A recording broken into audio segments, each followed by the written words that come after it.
छात्रों पे आंसू गैस के गोले क्या मांग रहे थे?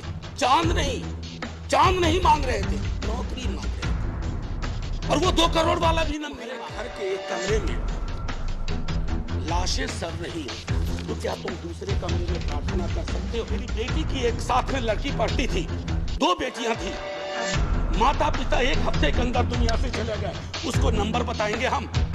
ये वाइस चेयरमैन साहब, शुरुआत यूं हुई कि गवर्नमेंट ऑफ इंडिया एक्ट 1919 के बाद हमारे यहाँ इस रवायत की शुरुआत हुई। उससे पहले हमारे यहाँ ये परंपरा नहीं थी। एक और ऐतिहासिक तथ्य जो मैं सदन के अपने साथियों के समक्ष रखना चाहूंगा कि 1950 में भी 31 जनवरी को ही अभिभाषण हुआ था। 31 जनवरी 1950, जब हमारे तब के महामहिम डॉक्टर राजेंद्र प्रसाद, जो बिहार से आते थे, देश के सर्वमान्य नेता थे, उन्होंने अभिभाषण दिया था। तो 72 वर्ष बाद ये एक संयोग है, लेकिन 72 वर्ष के अभिभाषणों के दायरे में अगर सर सोचे तो कई चिंता की लकीरें हैं, और चिंता की उन लकीरों को हमने अभिभाषण के पक्ष में, अभिभाषण के दौरान नहीं देखा। इसलिए मैं शुरुआत करूंगा कि बेवफा बावफा नहीं होता, बेवफा बावफा नहीं होता, वरना इतना बुरा नहीं होता। हमने तो सोचा था, बाद लुटने के ये पता चला कि रहजन रहनुमा नहीं होता। खैर, बहरहाल सर, मैं कुछ छोटी छोटी चीजें इस संदर्भ में रखना चाहूंगा। सभापति महोदय, मुझे पता है कि इस संदर्भ की गरिमा क्या है। राष्ट्रपति का अभिभाषण एक बहुत बड़ी चीज होती है, देश का एक ब्लूप्रिंट होता है, एक दिशा और दशा देने की कोशिश होती है। हम विपक्ष में हैं, लेकिन देश की दशा और दिशा से चिंतित अगर हम हैं तो अभिभाषण की पंक्तियों में भी वो चिंता की लकीरें दिखनी चाहिए थी। जब वो चिंता की लकीरें नहीं दिखती हैं तो एहसास होता है। कभी कभी मैं सोचता हूं माननीय सभापति महोदय कि महामहिम सोते जागते अपने सलाहकारों से बात करते, टेलीविजन देखते, सोशल मीडिया देखते, संवाद करते, क्या उनको नहीं लगता होगा कि देश के विजुअल्स बहुत अच्छे नहीं हैं? छात्रों पे आंसू गैस के गोले क्या मांग रहे थे? चांद नहीं मांग रहे थे, नौकरी मांग रहे थे। और वो 2 करोड़ वाला भी नहीं मांग रहे थे, कह रहे थे बाकी वाला बचा हुआ दे दो। आपने लाठियां बरसाई। तो मैं ये सोचता हूं कि महामहिम के अभिभाषण में अगर इस तरह की चिंता ना हो तो सर, भाषण ना कागज का पुलिंदा लगता है, और अच्छा नहीं लगता है उसे कागज का पुलिंदा कहना। दूसरी चीज माननीय सभापति महोदय, कोरोना पर मैंने विस्तार से इस सदन में चर्चा की है। कोरोना को लेकर के भी जो चिंता आनी चाहिए थी वो नहीं आई। अब आइए अर्थव्यवस्था के बारे में मैंने कहूं, बजट को उसके लिए मैंने तय किया हुआ है, लेकिन मेरा मानना है कि सन 50 से लेकर अब तक किसी की भी सरकार हो, मैं जानता हूं ये लिखा कहां जाता है, लेकिन जहां लिखा जाता है मैं आग्रह करूंगा कि अगर हम सोच सके, सत्ता पक्ष और विपक्ष, तो राष्ट्रपति के अभिभाषण को दलीय दायरों से ऊपर कर दीजिए। राष्ट्रपति का अभिभाषण, कल को आपकी सरकार ना हो, ये मैं अपील बाकी लोगों से भी करूंगा जो सरकार में आएंगे कल को, कल नहीं आएंगे परसों आएंगे, कभी तो आएंगे। मैं सिर्फ ये कहना चाहता हूं कि सर, अभिभाषण को एक नॉन पार्टीजन डॉक्यूमेंट बनाइए, नॉन पार्टीजन डॉक्यूमेंट। राष्ट्रपति देश के राष्ट्रपति हैं, उनके सरोकार में देश का सरोकार दिखना चाहिए माननीय सभापति महोदय। अब दिक्कत ये होती है ना माननीय सभापति महोदय कि अभिभाषण में सर्वेश्वर की एक लाइन थी सभापति महोदय, अगर तुम्हारे घर के एक कमरे में लाशें सड़ रही हो तो क्या तुम दूसरे कमरे में प्रार्थना कर सकते हो? अगर तुम्हारा जवाब हां है तो मुझे तुमसे कुछ नहीं कहना है। यही रख करके बात मैं खत्म करता हूं इस संदर्भ की। सर, पैरा 4 माननीय राष्ट्रपति जी के अभिभाषण का है, जो कहता है remembering the past and learning from it. Sir, इतिहास की एक अपनी स्मृति होती है और स्मृतियों का एक इतिहास होता है, और विश्व इतिहास गवाह है सर, जिस किसी ने भी अतीत की स्मृतियों के साथ छेड़छाड़ करने की कोशिश की, उसको बदलने की कोशिश की, वो इतिहास के फुटनोट में चले गए। इतिहास नहीं बदला, वो इतिहास के फुटनोट में चले गए। नेताजी सुभाष बोस, अरे देश के नेताजी हैं, आपने उनको इंपीरियल कैनोपी में रखने का, अगर नेताजी कहीं से आ जाते हैं तो कहते कैनोपी मत रख भाई, दिलों में रख, दिलों में रख। मैं ये इसलिए कह रहा हूं, मैंने नेताजी की चिट्ठियां पढ़ी हैं नेहरू जी के नाम, मैंने नेताजी की चिट्ठियां पढ़ी हैं बापू के नाम, मैंने नेताजी की चिट्ठियां पढ़ी हैं तमाम उस दौर के लीडर्स के नाम। कहां कद था नेताजी का, नेहरू जी का, बापू का, पटेल का, और विवेचना कौन लोग कर रहे हैं? मैंने इसी सदन में कहा था कि बौनी समझ के लोग लंबा इतिहास नहीं लिख सकते, लंबी लंबी लंबी लकीर नहीं खींच सकते। एक बार चिंता करिएगा सर, मैं ये कह रहा हूं कि बापू के राम की संकल्पना करिए। इससे पहले एक हल्के में एक बात कहूं माननीय सभापति महोदय, मैं कभी कभी सोचता हूं 1952 में पहला चुनाव लड़ा हमने सर, 52 में हम पार्टीशन से निकल के आए थे, पीड़ा थी बहुत, लाखों लोग मारे गए उधर और लाखों लोग मारे गए इधर। लेकिन सर 52 का चुनाव हुआ था समावेशी विकास पर, रोजगार पे। 70 साल बाद हम चुनाव लड़ रहे हैं किस चीज पे? देख लीजिए। मुझे तो कभी कभी ताज्जुब होता है कि पाकिस्तान में चुनाव हमारे नाम पे नहीं होता है, लेकिन हमारे यहां चुनाव पाकिस्तान के नाम पे होता है। अमन जी, अब मैं तो कह रहा हूं कि जिन्ना कहीं भी होंगे सोच रहे होंगे कि जो जीते जी मैंने नहीं पाया, भाजपा वालों ने मुझे मरने के बाद दे दिया। ये मैं समझता हूं हम सब के लिए सर चिंता का विषय होना चाहिए। सर मैंने कहा था कि बापू के राम, जब इतिहास की बात करते हैं सर, ये किताब है प्रार्थना खंड, बापू की किताब है, बापू की प्रार्थनाओं का संकलन है। मैं आग्रह करूंगा सब पढ़ें। जब नोआखोले से लौट के आए बापू, बहुत पीड़ा थी, उन्होंने अपना प्रार्थना बदल दिया। वो प्रार्थना भजमन प्यारे सीताराम की जगह भजमन प्यारे राम रहीम, भजमन प्यारे कृष्ण करीम। आप क्या कर रहे हैं? कृष्ण और करीम के बीच में कटीली दीवार लगा रहे हैं, राम और रहीम के बीच में दीवार लगा रहे हैं। ये दीवारें आज हो सकता है ताली दिलवा रही हों, आप मिट जाएंगे, ये दीवारें भी मिटेंगी, वक्त वक्त की बात है।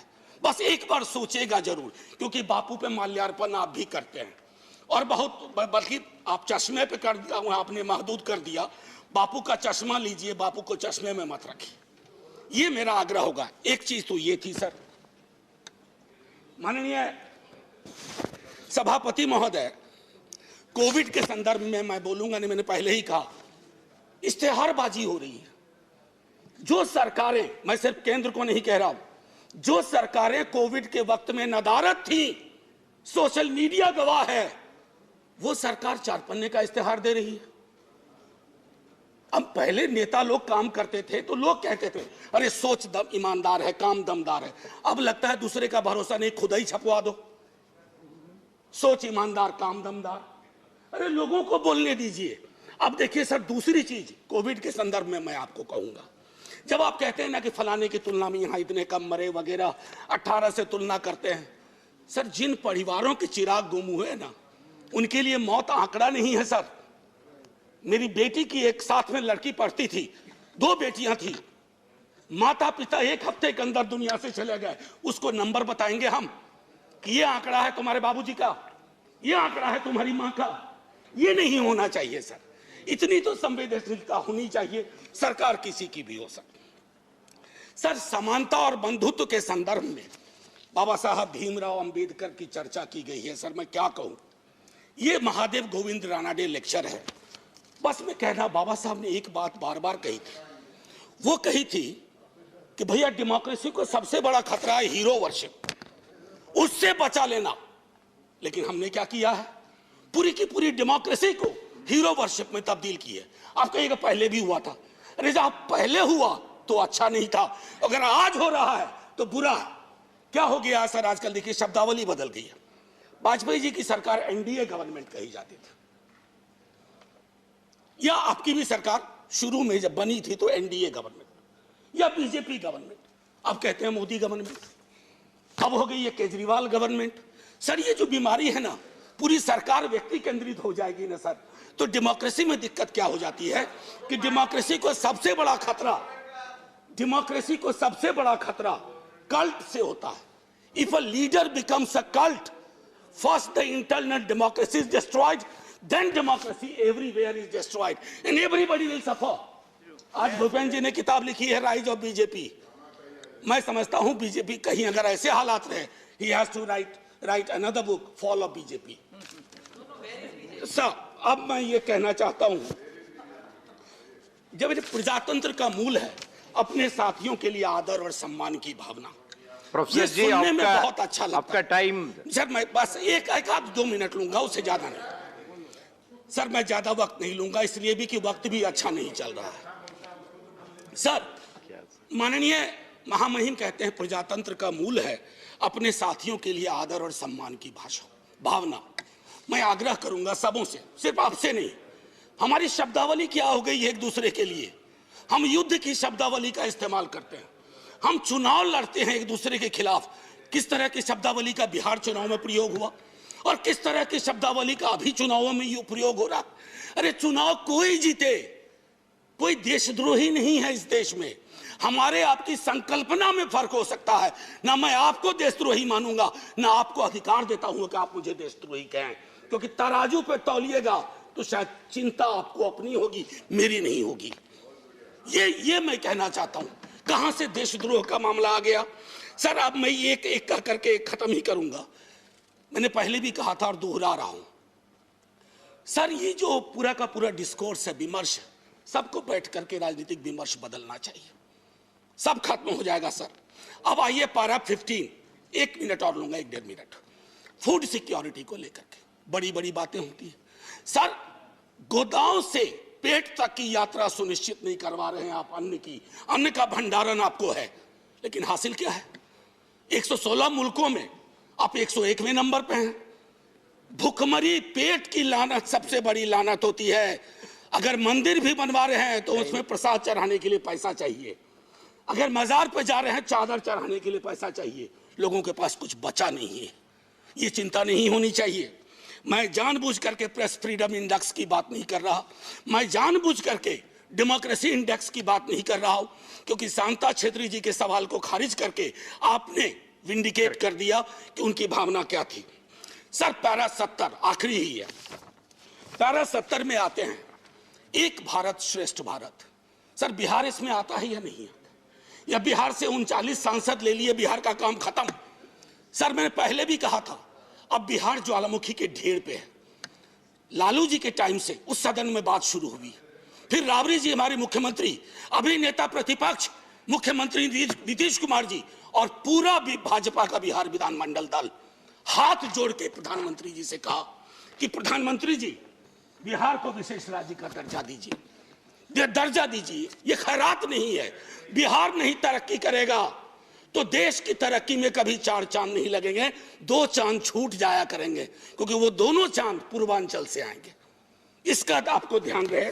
सर मैं एक आखिरी कहूंगा, चंद्रशेखर जी के साथ बहुत लोगों ने काम किया है। उन्होंने एक बात कही थी बड़ी मार्मिक, रहबरी के सवाल में।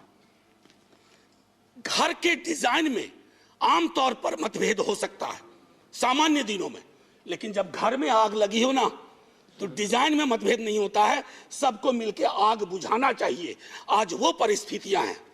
मैं इसलिए कह रहा हूं कि उन्होंने भी असंतोष के लक्षण बताए थे बिहार जैसे राज्य में, कि दिल्ली की नीति और नीयत की वजह से। मैं आपसे आग्रह करूंगा आपके माध्यम से कि महामहिम संज्ञान लें। और आखिरी सर ये किताब है, मैं आग्रह करूंगा कश्मीर के बारे में। मेरे दोस्त, मैंने बार बार ये कहा है कि कश्मीर जमीन का टुकड़ा नहीं है, जम्मू जमीन का टुकड़ा नहीं है, लद्दाख जमीन का टुकड़ा नहीं है। जिंदा लोग बसते हैं। अगर आप यहां से नॉर्मल बोलते हैं तो घाटी में नॉर्मल लगना चाहिए।